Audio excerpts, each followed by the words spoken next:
Recently, Mighty River Recovery was invited to present our work at the BassMaster Classic Conservation Summit. Now, if you're not familiar, the BassMaster Classic is the biggest freshwater fishing tournament in the world, and their conservation summit this year focused on plant management, specifically herbicide spraying and how it affects fisheries. It was quite an honor to be invited, as we were the only group of our kind in the country that presented. But just as important as sharing our message was learning the plant management techniques of other states. And boy, is it a lot different than here on the St. Johns River. You see, other locales have factored in the importance of vegetation for fish and wildlife habitat and how that habitat really impacts their local economy. In a minute, you'll see how that differs from our situation. First, we heard from managers from the Tennessee Valley Authority. Now, these are the people that control all those big power generation reservoirs all throughout the South, and in this case, it includes Lake Guntersville in Alabama. Guntersville is a very popular destination for recreation. In fact, studies have shown that the lake brings in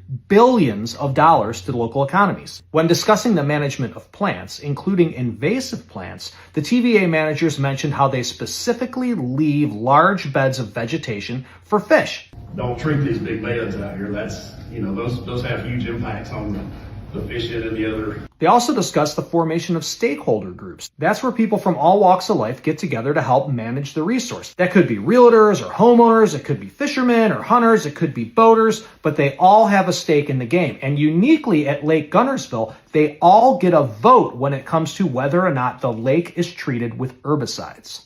To economic development representatives, to campground representatives, to marina representatives, and to fishing industry representatives. Now, the politicians don't get a vote, the stakeholders do. There's several political representatives, but they're all non-voting members. Those 12 are the only ones that get to vote on issues, whether it's treatments or whatever.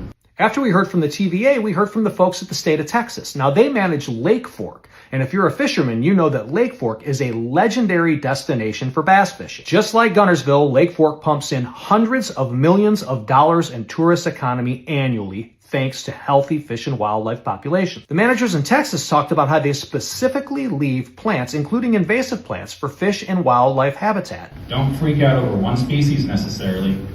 Treat the problem, not the species.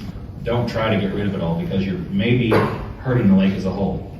And how aesthetic management, meaning trying to manage a lake so it looks like a swimming pool, doesn't fly in Texas. This lower picture, that looks perfect. Again, we just heard about swimming pools. Homeowners want swimming pools. That doesn't need to be treated. We don't believe in aesthetic treatments in our state. Now let's contrast that with what we see here at home. On the majority of the St. Johns River, invasive plant management is carried out by the U.S. Army Corps of Engineers. And as we heard at this summit, as we've heard in the past, the Army Corps maintains a zero-tolerance policy for invasive plants. And to be able to say, we're not going to do anything until we hit this many $1 million is not feasible. So we shoot for very, very low versus, again, traditional pest management. The idea is this: if you keep plants at the lowest possible levels, maintenance of those plants is cheaper and more effective. But in no way does that take into account fish and wildlife habitat. You see, thanks to water quality declines, storm events, and antiquated management, the St. Johns River has lost nearly all of its native vegetation, leaving the invasive plants as the only viable fish and wildlife habitat. This includes the primary food source for manatees. Yet year after year, that habitat is sprayed and killed with toxic herbicides, with little regard to environmental impact and no regard to economic loss. So what's it going to take? What's it going to take for the St. Johns River to get the same consideration that the other resources around the country do as they continue to reap the rewards of quality fish and wildlife habitat? It's going to take you. It's going to take you being a part of Mighty River Recovery, knowing that we're at these summits, that we're at the meetings, that we're dialoguing with managers, insisting on better water quality, fish and wildlife habitat, and stakeholder representation. It's 2026, and we've never had an engaged stakeholder group. We've never had any influence over herbicide practices, and we've never had a habitat management plan for any of the St. Johns River. By being part of our organization, you can count on those being priorities moving forward. Every member counts, and membership is totally free. It's easy to sign up on our website at mightyriverrecovery.org. Thank you for your support.